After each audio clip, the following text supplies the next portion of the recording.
सम्राट सरकार आने के बाद से बिहार में अपराधियों की खैर नहीं है। बता दें आपको कि पिछले 24 घंटों में 3 एनकाउंटर किए गए हैं। इसके पहले भी 2 एनकाउंटर किए जा चुके हैं। बता दें आपको कि जिस प्रकार सम्राट चौधरी जब से मुख्यमंत्री बने हैं काफी एक्टिव होकर काम कर रहे हैं और उन्होंने यह कहा है और पुलिस प्रशासन के बीच में यह निर्देश दिया है कि अपराधियों के प्रति जो है 0 टॉलरेंस की नीति अपनाई जाएगी और अगर अपराधी उन पर गोली चलाते हैं तो उन पर भी गोली चलाई जाएगी। और साथ ही साथ उन्होंने कहा है कि बिल्कुल भी अपराधियों को किसी भी हालत में बकसना नहीं, उन्हें छोड़ना नहीं है और बिहार से अपराध को जड़ से उखाड़कर फेंक देना है। बता दें आपको कि सम्राट सरकार में 24 घंटे में 3 एनकाउंटर हुए हैं।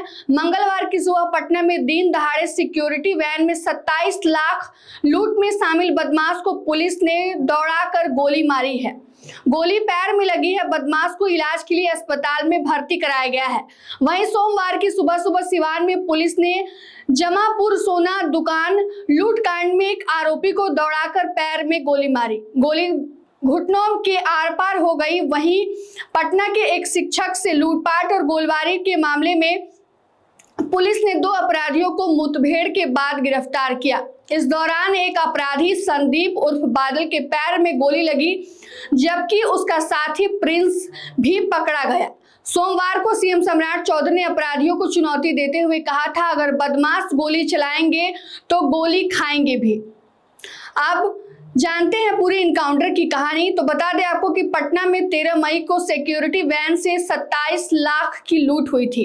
पुलिस को सूचना मिली कि वारदात में शामिल कुछ अपराधी गोपालपुर थाना क्षेत्र के उद्यनी गांव में जमा हुए हैं। सूचना के आधार पर पुलिस ने अपराधियों की घेराबंदी की। पुलिस को देखते ही अपराधियों ने फायरिंग करनी शुरू कर दी, जिसके जवाब में पुलिस ने भी गोली चलाई। इस दौरान एक अपराधी के पैर में गोली लगी, वह घायल हो गया, जबकि 4 अन्य अपराधी को पुलिस ने खदेड़ कर पकड़ लिया। पुलिस गिरफ्तार अपराधियों से पूछताछ करने में जुटी हुई है।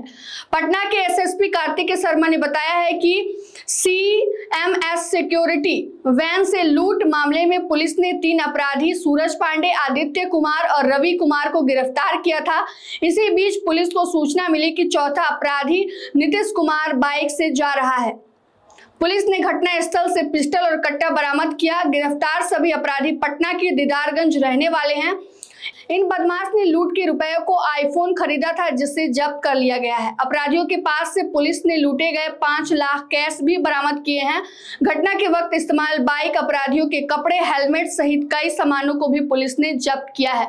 बता दें आपको कि अब अपराधियों के खिलाफ पुलिस जो है 0 टॉलरेंस की नीति अपना रही है और साथ ही साथ 24 घंटे के अंदर जो सम्राट सरकार है, मुख्यमंत्री सम्राट चौधरी हैं, उन्होंने यह कहा है कि अब अपराधियों को पकड़े जाने के लिए पुलिस प्रशासन पूरी तरह से काम करेगी और अब किसी भी अपराधी को बख्शा नहीं जाएगा।